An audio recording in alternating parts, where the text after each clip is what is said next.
حضرت ابن الجوزی رحمۃ اللہ علیہ فرماتے ہیں کہ ایک درویش تھے، حضرت ابو ہاشم ان کا نام تھا۔ کہتے ہیں بڑی مجبوری تھی، مجھے کہیں جانا تھا تو کشتی نہیں مل رہی تھی۔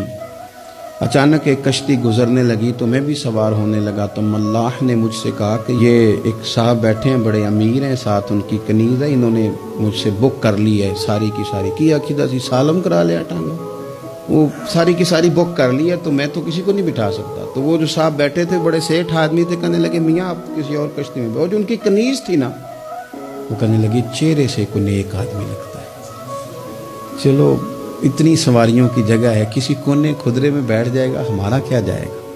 کہا اچھا چلو آ جاؤ۔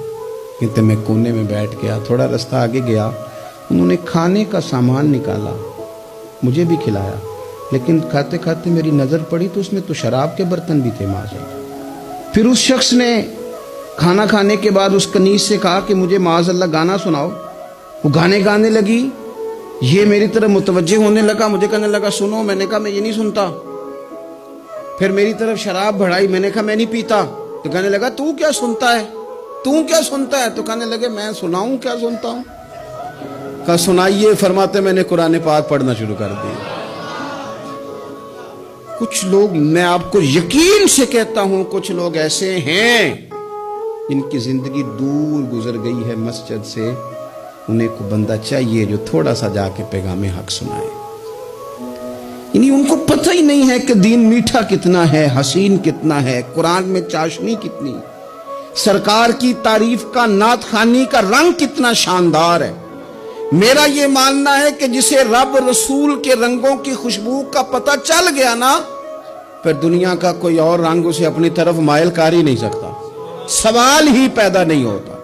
کچھ لوگوں نے سونگا نہیں ہے، آئے نہیں ہیں، قریب نہیں آئے۔ تو شیخ ابو ہاشم کہتے ہیں مجھے کہنے لگا سناؤ نا۔ امیر آدمی تھا، کبھی اس طرف گیا ہی نہیں تھا۔ ڈھیروں لوگ ہیں جو نہیں مسجد جاتے۔ الہاکم التکاثر حتی زرتم المقابر، اللہ فرماتے ہیں کہ تمہیں دولت کی ہرس نے اتنا عجیب الجھا دیا کہ قبروں تک پہنچ گئے تم۔ بہت سارے لوگ ہیں قبر میں چلے جاتے ہیں، مسجد میں نہیں آتے۔ تو کہتے ہیں میں نے اسے چند آیتیں سنائیں، اس کی تو کیفیت ہی بدل گئی۔ کہنے لگا مولانا زندگی بڑی گناہوں میں گزری ہے، اب توبہ کر لوں تو مالک معاف کر دے گا؟ کارنامے خطرناک ہیں، پیچھے رجسٹر کالا سیاہ، معافی ہو جائے گی۔ دولت بڑی تھی تو پھر ہم نے بھی شراب کباب شباب میں اڑا دی ساری، معاف کر دے گا؟